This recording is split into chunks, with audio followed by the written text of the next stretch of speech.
Hello class, today we are going to start the new lesson, the second lesson of the metric class. Its name is The Wise Calf. Class, The Wise Calf is an inspirational story. By dint of reading this story, you will be very inspired because this is based upon the wisdom as well as the knowledge. So class, let's start this story. Class, अब हम चलेंगे characters की तरफ. The main character of this story is to be known as Caliph Harun Rashid. He is known for his wisdom and knowledge. Class ये अपने इंसाफ और इल्म की वजह से जाने जाते हैं, जो कि इस स्टोरी के मुखिया और मेन किरदार हैं. We may say that easily that it is a gigantic character of the story, which is very knowledgeable, inspirational and classical character of this story, and you will be very inspired by reading such a character in your book. So let's move further. Class मजीद हम इसके बारे में जानते हैं कि at night he would disguise himself as a common man in the street of Baghdad. Class ये रात को बगदाद की गलियों में एक आम आदमी की तरह बेस बदल के घूमते थे. क्लास डिस्गाइज का मतलब है बेस बदलना.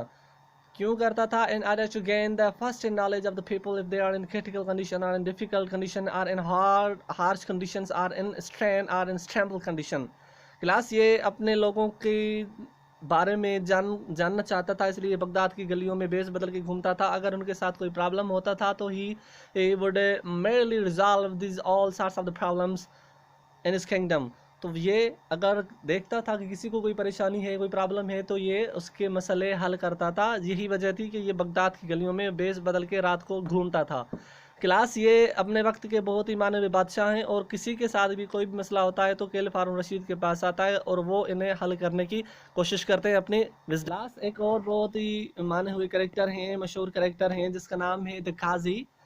Class the qazi who brought the disputes the caliph. जैसे क्लास बादशाहों के वजीर होते हैं, इस तरह से कैलिफ के भी काजी होते हैं.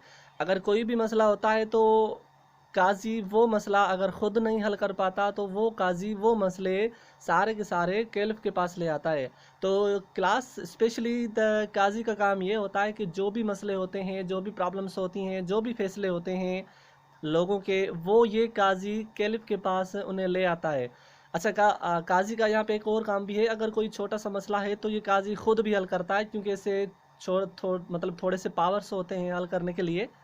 तो अगर ऐसा कोई मसला जो कि काजी से ना हल हो सकता है तो वो मसला मतलब अदालत में आता है, कैलिफ में आता है, किंगडम में आता है, जहाँ पे उनके बादशाह यानी कैलिफ रहते हैं. तो वो सारा का सारा प्रॉब्लम्स वो कैलिफ हल करते हैं. यानी यहाँ पे ये प्रूव होता है कि काजी का काम क्या होता है, सारे के सारे मसले कैलिफ के पास लेकर आना. सो क्लास चलते हैं अगली स्लाइड पे और जानते हैं further more about this story. Class तीसरा हमारा जो कैरेक्टर है that is to be known as the rich man, जो कि the real master of horse, जो कि मतलब सफ़ेद खूबसूरत घोड़े के असल मालिक होते हैं. तो क्लास ये भी बहुत ही मेजर कैरेक्टर है इस स्टोरी में, जिसके बारे में फर्दर डिटेल हम आगे पढ़ेंगे. तो ये क्लास नंबर 3 कैरेक्टर है. अब सबसे पहले हम आपको कैरेक्टर्स बता रहे हैं. नंबर 1 कैरेक्टर हमने आपको बताया द वाइस कैल्फ, और नंबर 2 कैरेक्टर हमने आपको बताया कि वो था काजी, और नंबर 3 कैरेक्टर क्लास स्टोरी में है ये रिच मैन का कैरेक्टर है. चलते हैं अगली स्लाइड पे. Class the number 4 character of this story of an inspirational story is to be known as the beggar. He claims that the horse belongs to him. Class ये story में दावा करता है कि ये घोड़ा इससे ताल्लुक़ रखता है और ये ही असली घोड़े का मालिक है. फर्दर इसके बारे में हम डिटेल में आगे जाके स्टोरी में पढ़ेंगे. Class the number 5 character of this story is the horse. ये भी कैरेक्टर का एक हिस्सा है. The dispute is over a white beautiful horse, क्योंकि झगड़ा इस घोड़े पे होता है, क्योंकि क्लास जो रिच मैन होता है वो भी दावा करता है कि ये घोड़ा मेरा है, और बेगर भी दावा करता है और कसम लेता है कि ये घोड़ा मेरा है. यानी दोनों ही दावा करते हैं और both of them claims and swears that this horse belongs to them. So class ये मेजर और अहम कैरेक्टर हैं इस स्टोरी में, जिसके बारे में आपको इस स्टोरी में आगे पता चलेगा, क्योंकि मसला इसी कैरेक्टर पे होता है.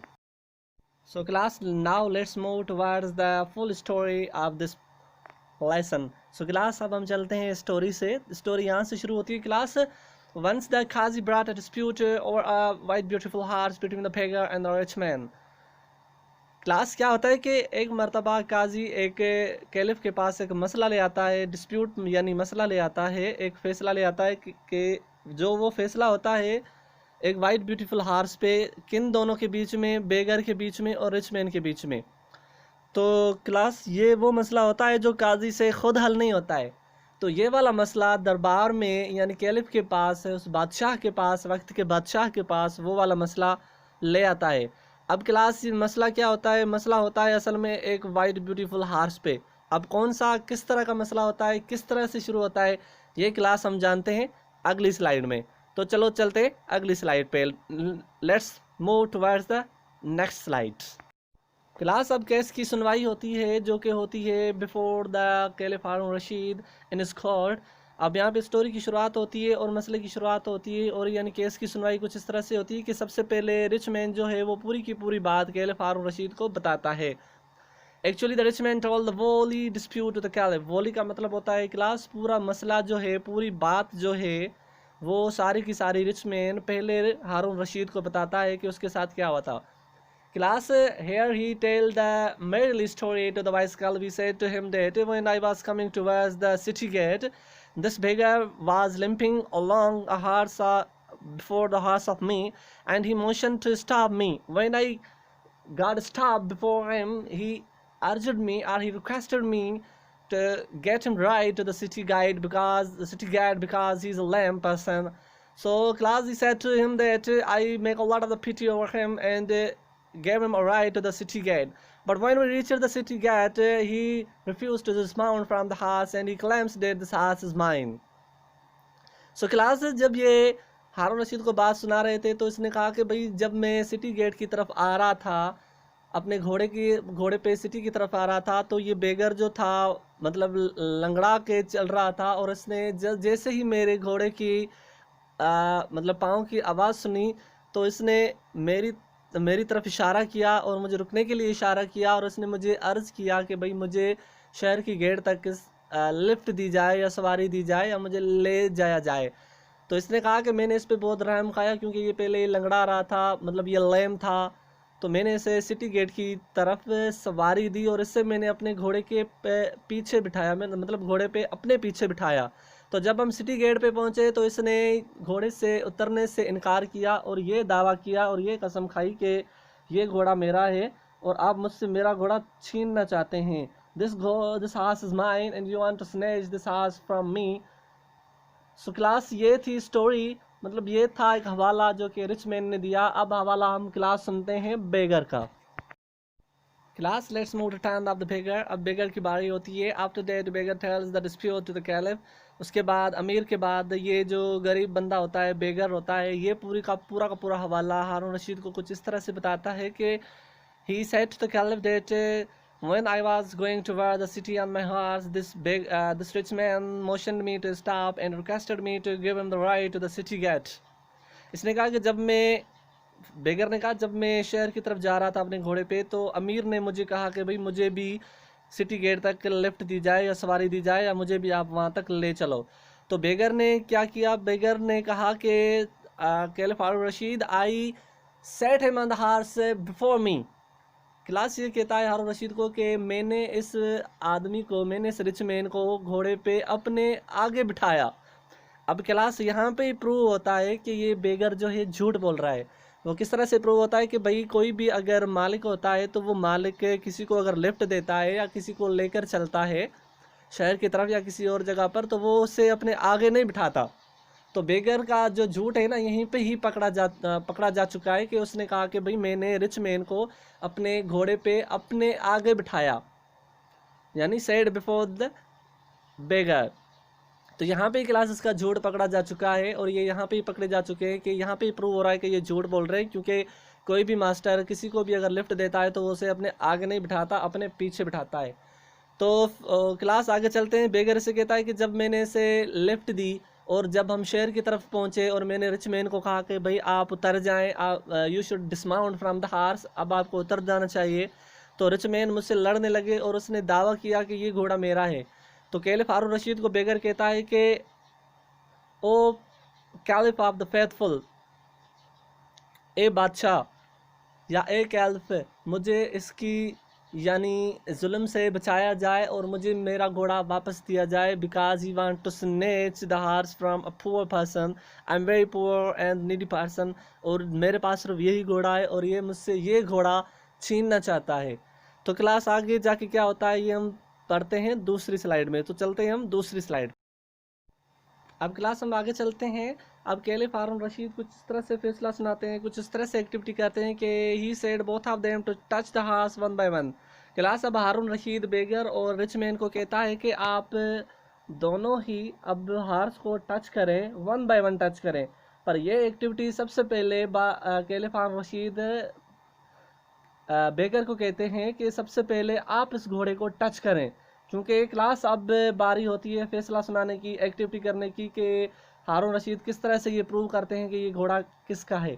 तो हारून रशीद क्लास दोनों को कहते हैं कि भाई आप अपने जो हाथ हैं वन बाय वन करके घोड़े के ऊपर में यानी टच करें, घोड़े को आप टच करें, but the let the do beggar first.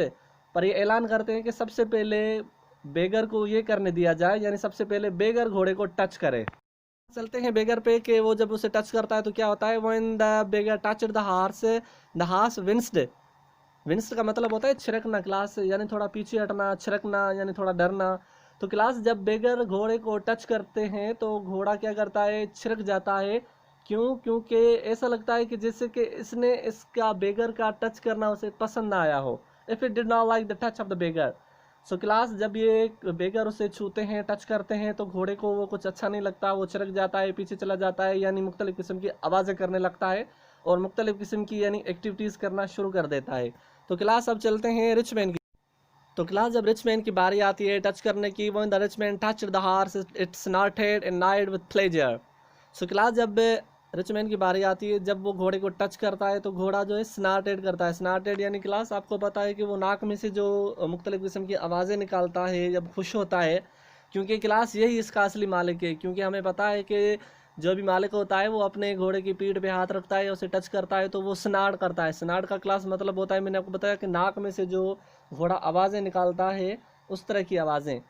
And night with pleasure, और खुशी से जो है ना यानी अपना सर नीचे करता है। अब आपको पता है दिस एक्टिविटी के घोड़ा किस तरह से नाक में से आवाज़ें निकालता है और किस तरह से अपना जो सर है झुकाता है, यानी एक मालिक के आगे जो मालिक उसका रियल मालिक होता है उसे टच कर रहा होता है, उसे खाना खिला रहा होता है, यानी इस तरह की सिचुएशन होती है। यानी इसके कहने का मतलब ये है कि जब इसे बेगर टच करता है तो ये छिड़क जाता है, पर जब अमीर बंदा इसे टच करता है तो ये यानी खुश हो जाता है और नाइट विथ प्लेजर और स्नार्टेड करता है, यानी नाक में से आवाज़ें निकालने को हम बोलते हैं स्नार्टेड। एंड नाइट विथ प्लेयर और pleasure.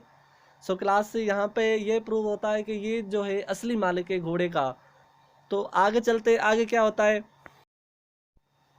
So class finally and it was proved that the horse belongs to the rich man. यहाँ पे ये प्रूव हो जाता है कि ये घोड़ा जो है ताल्लुक रखता है अमीर बंदे से।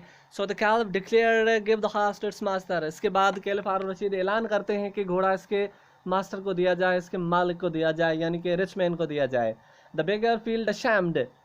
बादशाह बहुत बेगर जो है बहुत शर्मिंदा होता है। एंड अखाड़ सॉरी टू कैलिफ, और ये कैलिफ हारून रशीद को वक्त के बादशाह से माफ़ी मांगता है, उसे सॉरी कहता है।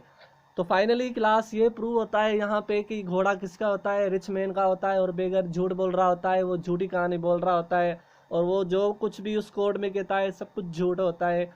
Finally caliph Harun Rashid proves that the horse belongs to the rich man because he had performed such a splendid quality and quantity and quality in the court before the persons. So class last में एक अजीब चीज़ होती है जिसे देख के सब लोग हैरान रह जाते हैं और खुश भी हो जाते हैं। Everybody become the astonished and feel a lot of the amusement or amusing thing in the court. अब क्लास कोर्ट में क्या होता है, लास्ट में last the rich man gave the handful coins to the beggar. आखिर में ये होता है कि वो अमीर आदमी मुट्ठी भर कॉइन्स, सोने के कॉइन्स, गोल्डन कॉइन्स बेगर को दे देते हैं। Everybody was surprised to behold the generosity of the rich man. Behold का मतलब होता है क्लास देखना। हर कोई बंदा कोर्ट में ये एक्टिविटी देख के रिच मैन की हैरान रह जाता है, दंग रह जाता है।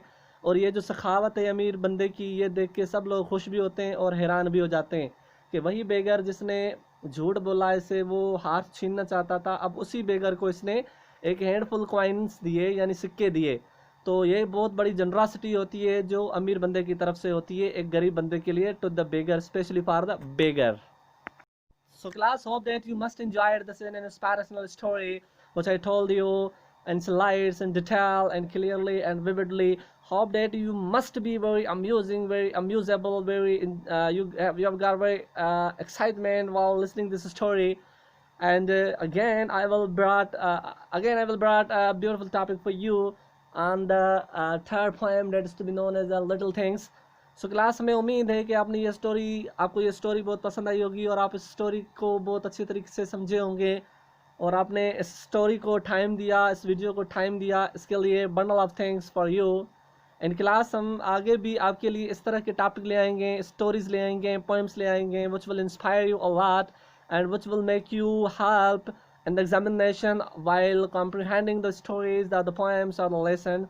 So class, इसी तरह से हम अब आपसे अलविदा लेते हैं and thank you very much for giving your precious time to this story, to this video.